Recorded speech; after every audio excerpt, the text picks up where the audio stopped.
In this video, I'm going to be sharing an easy decoupage rice paper decor project with tons of tips and tricks. First up, what is decoupage rice paper? It got the name decoupaged added on to the front of the rice paper part so it wasn't confused with the rice paper you eat, and man, I love this stuff, or the rice you eat. And no, it's not made with rice. Recently, I was asked what my favorite thing to decoupage with was. And honestly, I have three things. One is going to be napkins. 2 is going to be rice paper, and 3 is going to be tissue paper. And it doesn't have to be in that order. For our easy decoupage rice paper DIY project, we're going to just be applying rice paper onto this beautiful little wood board piece I picked up from Hobby Lobby, and I'm pretty sure I got 40% off of this joint. As for the rice paper, we're going to be using my own TDS Decoupage rice paper to apply onto here. If you are a beginner, I recommend rice paper out of the 3 that I just mentioned to get started with. We're going to break that down in just a minute because I always get so many questions about how to start a piece, what mediums to use, what bases to use,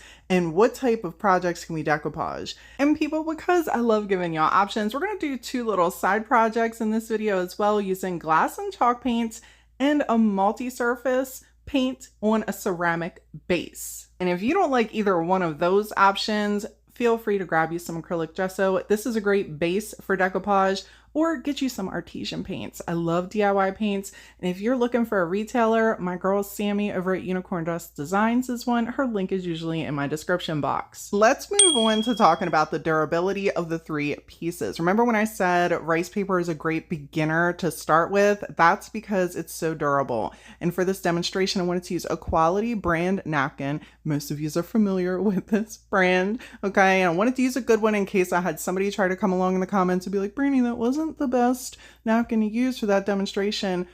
Go ahead and say something about this brand. I'll wait.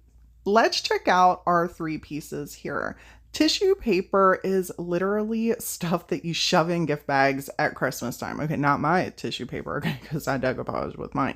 But this stuff is pretty translucent, right? You can see it's pretty thin, but even if you tug on it enough, it's gonna tear. I know some of y'all are having a heart attack. I love y'all. It's okay. We're gonna be okay. And the napkin was so thin that I wasn't ginger when I was tearing off those sneaky layers on the back from the top decorative layer, and it literally ripped just trying to do that.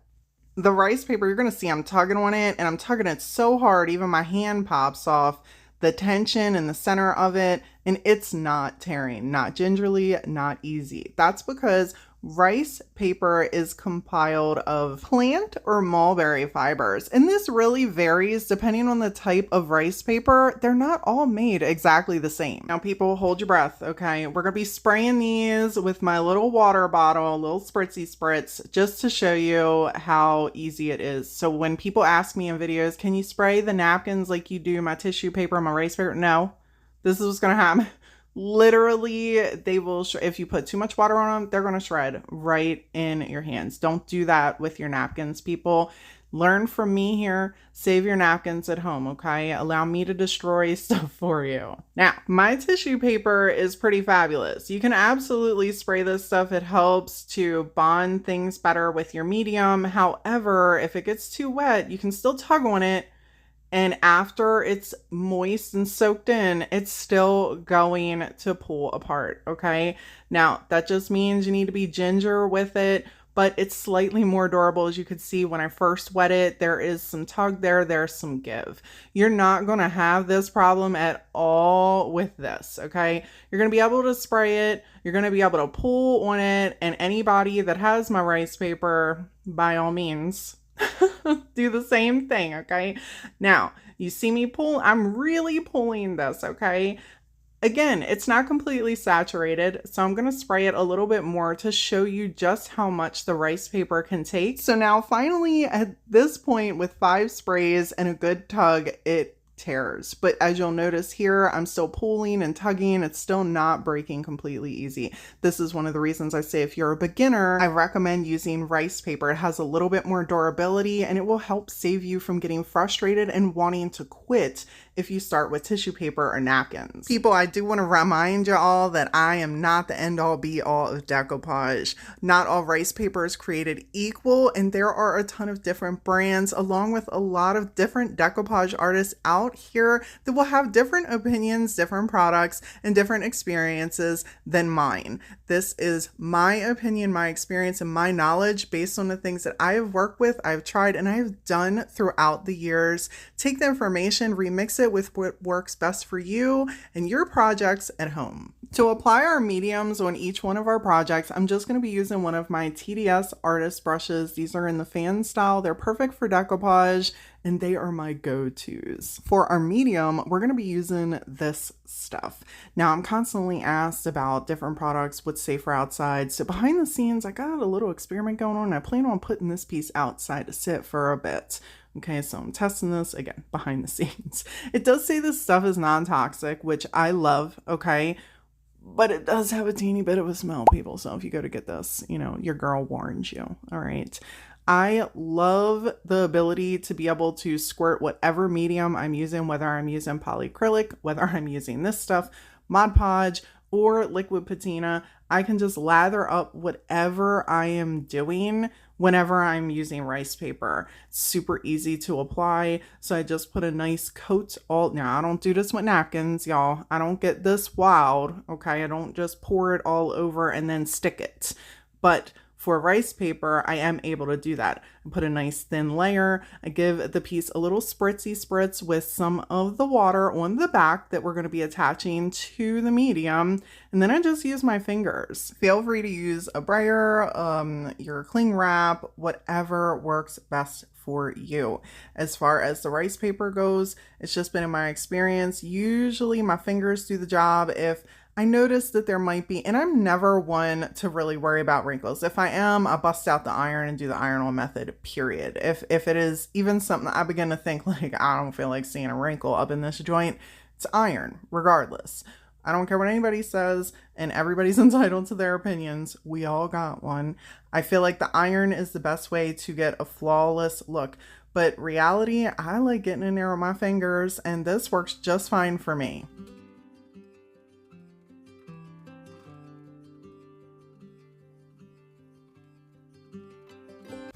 If you want to put rice paper on ceramic, here are some key takeaways to remember as you're decoupaging on ceramic.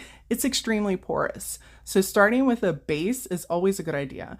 I like to use paints. I like chalk paint, or this acrylic multi-surface is fabulous. You're welcome to use gesso if you don't want to use either one of them, or use a sealer. And you're going to want to put a base layer of that sealer before you start decoupaging, especially if you use expensive mediums.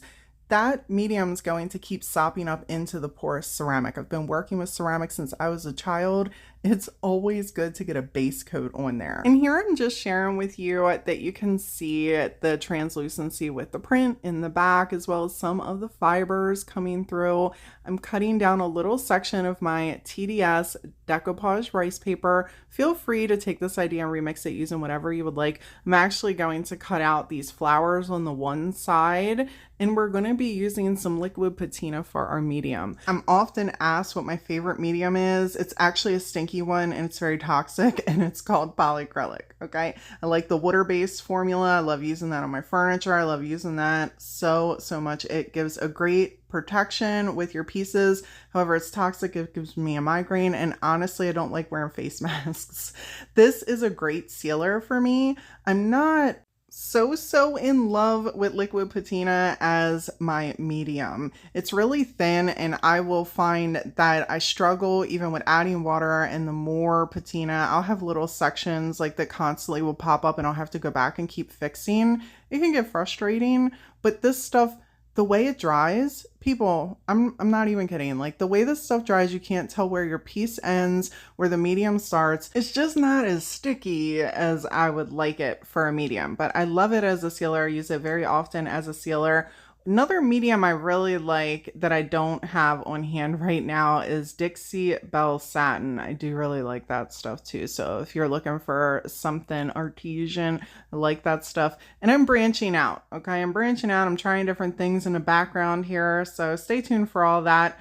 Now, when this dries, look how beautiful this is. I love rice paper. I love the way the liquid patina seals. It's absolutely beautiful.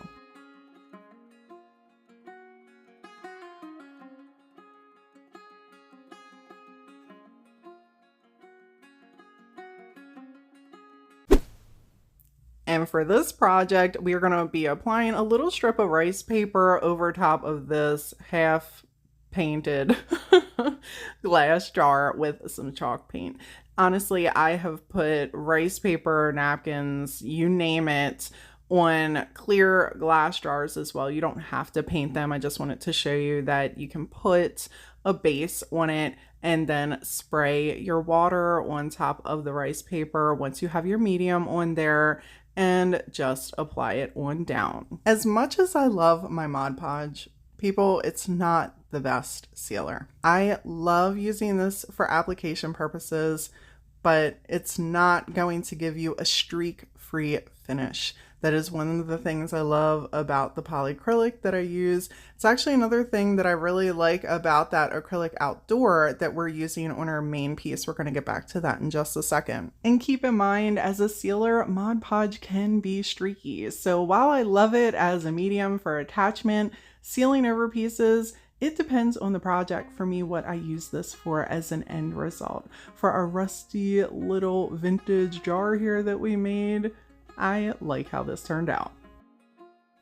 And for our main piece, you'll notice we didn't put any base on here at all. We just applied this beautiful rice paper right on top of the wood. Love giving you guys options, so I wanted to share you having the different types of materials, the different types of mediums, the different types of backgrounds, the different types of sealers, and hopefully this video will get you excited about creating your next decoupage rice paper project. And I just included a couple other of my recent little pieces right here for you to check out. As always, people, thank you all so much for hanging out with me today, and until next time, bye.